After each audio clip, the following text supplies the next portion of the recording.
Hi, this is Ki-hyun Kim. I'm going to present about consumers' ethical decision making. First of all, let me introduce a little bit about my background, why I started researching on ethical decision making. I graduated and did research in Korea University Business School and fashion design and merchandising. So I have a close ties with this school. And just a few months back, I have done my research on consumer ethical decision making as a Fulbright visiting scholar in Boston area. So I had a great connection with consumer researchers, which is transformative consumer research. It's about seeks to encourage, support, and publicize research that benefits consumer welfare. So these pictures show that I have a close ties and network with international scholars regarding consumer ethical decision making. I've learned from them, I've networked with them, and I also do run a collaborative research project with them as well. Regarding my working experience in international organizations and also governmental organizations including KOICA, and also my working experience in advertising agency such as Jail, Samsung, I've learned to how to change people's behavior more ethically and pro-socially, pro-environmentally, running all those campaigns regarding crime prevention, human rights, and also increase people's information access through radio stations and giving people opportunity to make ethical decisions through e-commerce, radio stations in Nepal, and also in Tanzania, giving people right to get educated. So all these experiences, working with startups, working in their organizations, working in the governmental organizations and business firms, led me to do my research on ethical decision making. So let me start by this question. What is ethical decision making? First, let me delve into a little bit of meaning. Consumer's ethical decision, what is it? It has something that has environmental impact. As you see here, consumer decisions in home energy, transport, and food, fashion, waste, and water, it has significant impact on environment. And across the globe, as you see here, every country has a huge impact on environmental impact, carbon emission footprint. At the same time, not just environmental wise, but it also has consumer ethical decision has also meaning in social change and activist behavior. Social movement activists to mobilize sufficient resources is called social change. So it is closely related with consumers' ethical decision making. So as you see here, activists, goal of altering existing social arrangements and call for consumers to boycott companies. So through all these consumers' ethical decision making, we are making impact on environmental impact, and also it leads to social change in desirable direction. At the same time, it also eradicates poverty and addiction problems. As you see in this figure, not just overconsumption, which harms environmental impact, but also underconsumption, which is socially unsustainable way of consumption or decision making, is also problematic. So we need to make a consumer a fair consumption space or more proper level of consumption adequacy. So far, I have covered what is ethical decision making. So it's about environment, it's about social change, and it's about eradicating poverty and also addiction problem. Then why is it important? Because consumers are citizens as well. So consumer has a responsibility. So we are not purchasing our desired products or services, but we have responsibilities. And it also changes business practices. Our act of buying is a vote for an economic and social model. Every buyer determines in some degree the direction of industry. The market is democracy where every penny gives the right to vote. So our decision making, consumer decision making, not just as a responsibility as a citizen, but it also literally changes business practices. As you see here, boycott of Shell, boycott of Nike has impact. It has been researched decades back. And also in Korea, Namyang, SPC, Uniqlo, Coupang, and Baemin case, you probably see a lot of human rights impeachment cases, and consumers boycott led company to change their policy in a desirable way. And way back ago, anti-slavery movement by consumer ethical decision making made a huge impact on changing people's lives, such as anti-slavery movement. So through this anti-slavery movement and boycott movement, we changed the history, not just anti-slavery, but human rights and business movement changed the human history literally. And in Korea's case, let's think about economic crisis. IMF, when we had an economic crisis, consumers' ethical decision made a huge impact on Korea's survival and also compensation toward the economic crisis. And more recently, let's think about political crisis. It's all citizens movement, but at the same time consumers movement, which is fandom of BTS, fandom of K-pop idols. Not just in Korea, but recently also consumers and customers and citizens movement towards sustainability. So it's about democracy, it's about changing people's lives, better environmental impact, as desirable social change as well. So I'm going to, with this background, give you some overview of what I do research as a researcher on ethical decision making. So here is independent variable and mediator and dependent variable. So I'm going to go into detail each variable. So from independent variable, there are consumer education and behavior interventions, and mediators. I categorize them into three things. First, value-based mechanism. Second, cognitive mechanism. And third one, emotional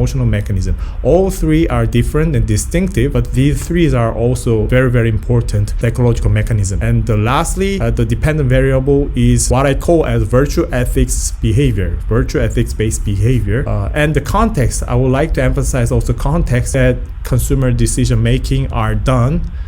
So first one is individual decision making setting, and the second one is collective setting. So first, let's go into DV, dependent variable, ethical decision making. What we call as prosocial behavior, pro-environmental behavior, citizenship behavior, activist behavior. It can be termed as, basically we now call it as enough is enough, virtue ethics based decision making, rather than more is better, which is a current ethical decision making. So virtue ethics decision making is based on the virtue ethics which was proposed by Aristotle. So rather than Kant and Benthamian, virtue ethics following the philosophy of Aristotle emphasize the character and virtue of agent. So moral behavior is determined by virtue, character of the agent. So the education is important. Consumer education is important, and it recently received a lot of academic attention. So as you see here, nowadays, it's the number of publications are growing. So what virtue is in the middle? Golden means of extreme version of vice, which is deficiency and excessive level of consumption. So rather than too little consumption or too much consumption, virtue is in the middle. So it needs wisdom. However, marketing has well known for a negative impact. It does not restrain the wants, and it overfulfills materialistic wants and underserves non-material wants. So it's problematic. However, with the virtue ethic-based sustainable marketing, which I do research, there is a 4P strategy based on virtue ethics, which are based on self-control, temperance, integrity, justice, compassion, honesty, cooperation, courage, and integrity. So these are ethical decision-dependent variables. And let us go into context then. The first context is individual decision-making context. So literally you make a decision independently. In this individual setting, what matters is in the generation. So according to generation cohort theory, millennials and Gen Z has different levels of ethical decision-making. While millennials are prone to make a decision-making ethically, unfortunately, according to the research that I have done with international scholars, I collected data in South Korea, while others from Colombia, India, Netherlands, and Spain, United States. Unfortunately, Korea reported the lowest level of ethical decision making,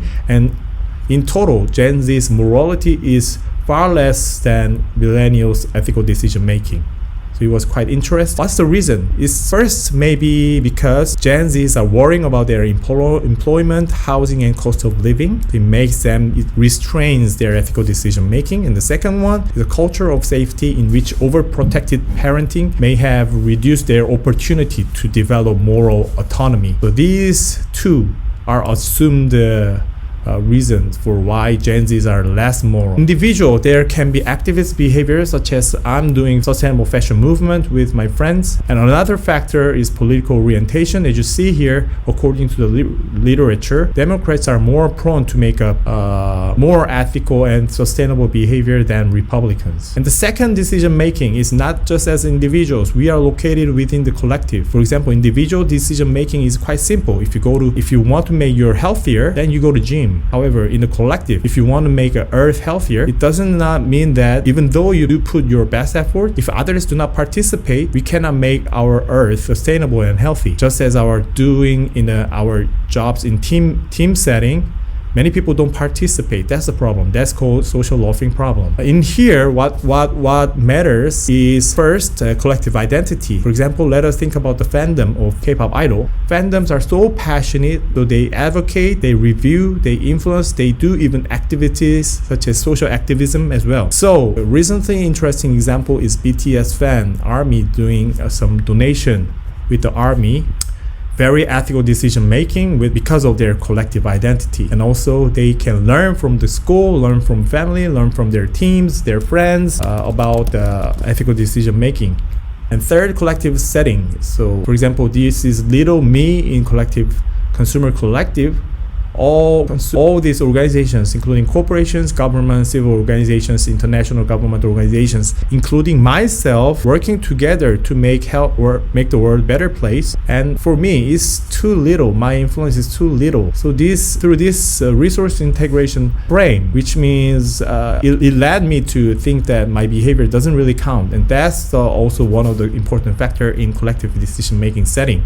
And this is not just randomly or very unique case. If you do look at the US election, a lot of fundings are from individuals. So what I mean here is that this is a very normal case. So individuals, our behavior, consumers' ethical decision making has a huge impact, still has a huge impact compared to institutions and big firms, influential individuals. So how to make them believe their behavior matters is one of the important questions. So the main point here, let us go into mediator, psychological mediator. The first one, value-based mechanism, and second one, cognitive mechanism, and third one, emotional mechanism. The first one, consumer education. Let us teach them the value. So I researched on the value system, which revealed that biospheric value orientation works far better than altruistic value orientation or egoistic value orientation. So I did research with 1,000 people. The survey results shows that biospheric value orientation leads people to think that they do have a responsibility, and it leads them to have better sentiment toward virtue ethic-based sustainable marketing. So how to change their value system? It is through environmental design and education, mindfulness, awe, and nature. Through the research, it has revealed that through education, we can change people's value system. And the second mediator, cognitive mechanism, we can make changes. How to make people believe that your behavior matters. As we discussed before, this is collective setting, which is very complex, and through research, people have various levels of this confidence that their behavior matter. Not too much, not all confident. So that's the problem. And also in European Union, United States, only 75 or 68 believe that they can make change. And also through generation, it is different. In Korea, while we do have relatively high level of efficacy, the US has less and Canada has less. So this efficacy determines how people participate in politics and make ethical decision making. And also political orientation makes difference. So through research, what I termed as perceived behavioral impact, it is measured as how substantial your contribution, or how big your contribution, or how much progress your potential contribution make toward the potential goal. So these are measurement. How to change this perception measurement. So as you see here, KUBS has done some campaign. I manipulated goal proximity for cigarette butts. I did field experiment, and it revealed that if you see the near goal here, then it increases people's participation. So in blood donation as well, which was done by Korean University's campus.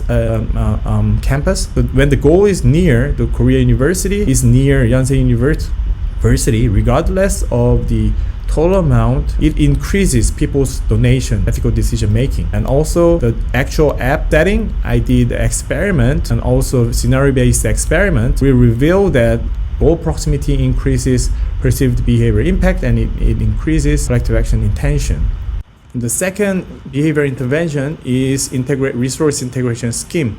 As I said, this is little me compared with corporate, government, civil organizations. And for example, let's imagine one rich man donates huge amount. Then through my research, I revealed that it actually it reduces people's perceived behavior impact. So actually, large amount of donation makes people not donate because they compare.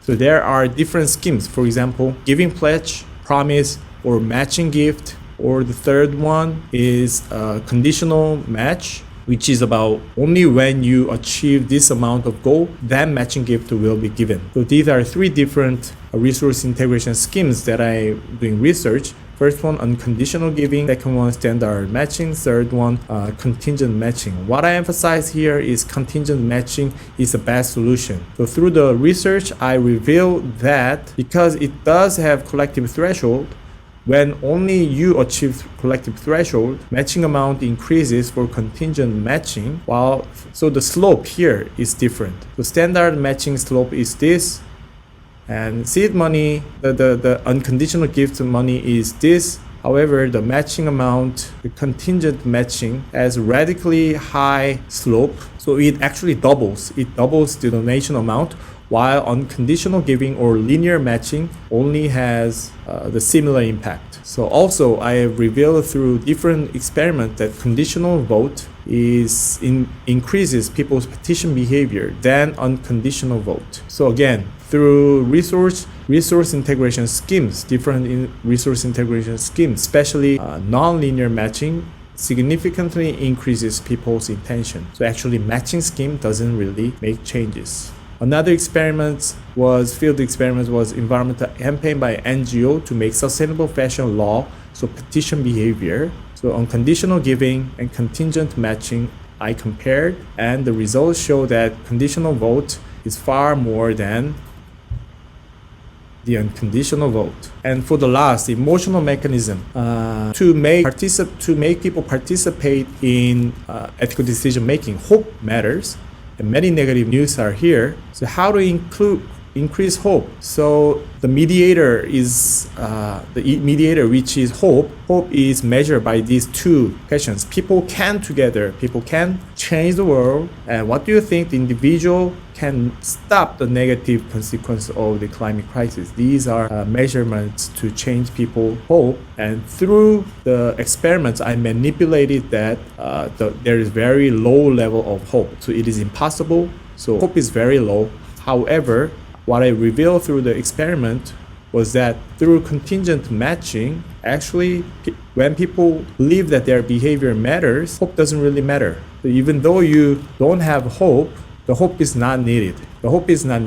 So whether you have low hope, even though when you have very low level of hope, if you believe that your behavior matters, you participate. So that was an interesting finding that I found through my experiment. So how to manipulate behavior, how to manipulate the hope is through behavior intervention. For example, positive framing. So here is negative framing and positive framing. Negative framing and positive framing. And positive framing increases people's levels of hope. So these are all research done by me. Thank you so much for hearing. Thank you.